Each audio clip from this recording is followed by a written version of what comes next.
कोलार भगवतीपूरमध्ये लहुजी वस्ताद साळवे यांची 231वी जयंती उत्साहात साजरी करण्यात आली। आदि क्रांतिगुरू, अन्याय आणि अत्याचाराविरुद्ध लढणारे योद्धे आणि समाजातील दुर्बलांना शौर्य व स्वाभिमानाची जाणीव करून देणारे वस्ताद लहुजी साळवे यांच्या 231व्या जयंतीनिमित्त कोलार भगवतीपूर येथे भव्य कार्यक्रम उत्साहात पार पडला। सोनगाव रोडवरील लहुजी साळवे चौकात हा जयंती उत्सव सामाजिक ऐक्य, प्रेरणा आणि अभिमानाच्या वातावरणात संपन्न झाला। कार्यक्रमाची सुरुवात लहुजी वस्ताद यांच्या प्रतिमेचे विधिवत पूजन करून करण्यात आली। उपस्थित मान्यवरांनी त्यांचे कार्य, त्यांचा क्रांतिकारी इतिहास आणि त्यांनी समाजाला दिलेली दिशा यांचा स्मरण करून अभिवादन केले।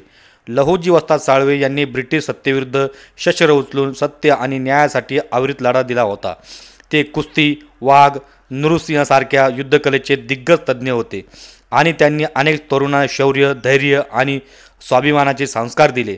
महात्मा ज्योतिबा फुले, सावित्रीबाई फुले यांना संरक्षण देणाऱ्यामध्ये वस्ताद लहुजी अग्रस्थानी होते। त्यांच्या मर्दानी वृत्तीने आणि क्रांतिकारी विचारांनी महाराष्ट्रातील सामाजिक क्रांतीला दिशा दिली। त्यांच्या या अनन्यसाधारण कार्याचे स्मरण करत कार्यक्रमस्थळी उपस्थित नागरिकांनी वस्ताद लहुजींना विशाल आदरांजली वाहिली। लहुजी साळवेचे विचार आजही मार्गदर्शक म्हणून या देशात प्रसिद्ध आहे। या प्रसंगी बोलताना प्रवीण लोखंडे म्हणाले, आदि क्रांतिगुरू लहुजी वस्ताद यांनी महात्मा फुले, सावित्रीबाई यांच्या विचारांचा वारसा पुढे नेण्यासाठी आक्रमकपणे उभे राहिले। ब्रिटिशांच्या अन्यायाविरुद्ध ते आपल्या प्राणाची आहुती देण्यासही तयार होते। त्यांच्या विचारांचा प्रकाश आजही समाजाला योग्य दिशा दाखवतो। या कार्यक्रमात सहभागी होणे ही आमच्यासाठी अभिमानाची बाब आहे। या जयंती उत्सवाला विविध क्षेत्रातील मान्यवरांनी उपस्थित राहून कार्यक्रमाचा गौरव वाढवला। त्यात प्रमुख होते भगवती माता देवालय ट्रस्टचे अध्यक्ष भाऊसाहेब दादा खर्डे, कोलार बुद्रुक गावचे माजी सरपंच ॲडव्होकेट सुरेंद्र खर्डे, पद्मश्री विखे कारखाने संचालक श्रीकांत खर्डे, प्रकाश खर्डे, गोरख खर्डे, दिलीप बोरुडे, संतोष लोखंडे, पत्रकार गणेश सोमवंशी, बाळासाहेब गायकवाड, सुनील बोरुडे, पत्रकार संतोष बोरुडे तसेच कार्यक्रमात पुढील मान्यवरांनी मनोगती व्यक्त केली। कोळाळेश्वर पतसंस्थेचे अध्यक्ष भरत खांदे, शिवसेनेचे उपजिल्हा प्रमुख श्याम गोसावी, महाराष्ट्र पशु व मत्स्य विज्ञान विद्यापीठ नागपूरचे कार्यकारिणी सदस्य ऋषिकेश खांदे, लहुजी क्रांती सेनेचे प्रदेश प्रवक्ते सुनील बोरुडे, एकलव्य तालुका अध्यक्ष हर्षद बर्डे, सर्व मान्यवरांनी लहुजी वस्ताद यांनी दिलेल्या सामाजिक न्याय, बंधुभाव, स्वाभिमान आणि क्रांतीच्या संदेशाचा गौरव करत त्यांच्या कार्याचे स्मरण केले। लहुजी वस्ताद साळवे यांनी समाजातील वंचित घटकांना हातात शस्त्र आणि मनात स्वाभिमान देऊन उठवले। त्यांच्या प्रशिक्षण शाळेतून शेकडो तरुणात उठल शौर्य, आत्मगौरव आणि स्वातंत्र्याची ज्वाज्वल्य इच्छा, त्यांच्या अन्यायाविरुद्ध निर्भय लढा आजही पिढीला प्रेरणादायक आहे। या कार्यक्रमामुळे कोलार भगवतीपूर परिसरात सामाजिक एकात्मतेचा, बंधुभावाचा आणि स्वाभिमानाचा संदेश प्रसारित झाला। लहुजी वस्ताद साळवे यांचे स्मरण करून त्यांच्या मार्गदर्शक विचारांना पुन्हा एकदा उजाळा देण्यात आला। त्यांच्या क्रांतिकारी जीवनामुळे आजही समाज जागा होतो, प्रेरित होतो आणि न्यायासाठी लढण्याची ताकद मिळते। हा संदेश देत कोलारमध्ये झालेला हा जयंती उत्सव उत्कटतेने आणि समाज भावनेने साजरा करण्यात आला। प्रवरा टाइम्ससाठी अनवर कलंदर। करणं गरजेचं आहे आणि त्यानुसार गेल्या 2 वर्षापासून आपल्या गावामध्ये साहित्यरत्न डॉक्टर अण्णाभाऊ साठे यांची जयंती मध्यवर्ती ठिकाणी आपण करत आहोत।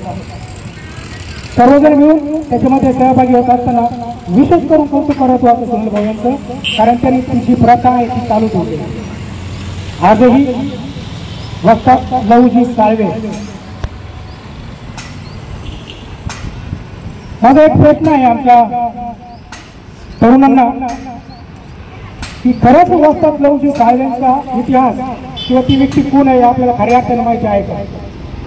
कितीतरी जण आपले असे आहेत की आपल्याला माहिती नाही कोण आहेत लहुजी वस्ताद साळवे। वस्ताद त्यांना का म्हटलं जातं? महात्मा ज्योतिराव फुले आणि राष्ट्रमाता सावित्रीबाई फुले यांनी ज्यावेळेस स्त्री शिक्षणासाठी पुढाकार घेतला, परिवारातील लेकरांना शिकवण्याचा विडा उचलला, त्यावेळेस त्या परिस्थितीमध्ये त्यांना विरोध करण्यासाठी एक समूह पुढे आला होता। अगदी तीव्रतेने त्यांच्यावरती हल्ले झाले, सावित्रीबाईंचा अपमान झाला, परंतु त्याही परिस्थितीत त्या दाम्पत्य माझा हटलं नाही, शिक्षणाचा कार्यक्रम चालू ठेवलं। अशा परिस्थितीत एक पक्ष समोर आला आणि त्यांनी राष्ट्रपिता महात्मा ज्योतिबा फुलेंना संरक्षण दिलं. तुम्ही जे कार्य करता त्याची गरज आहे. आमच्या लेकरांना शिक्षण मिळालं पाहिजे. तुम्ही तो मुद्दा उचललाय, मी तुमच्या बरोबर आहे.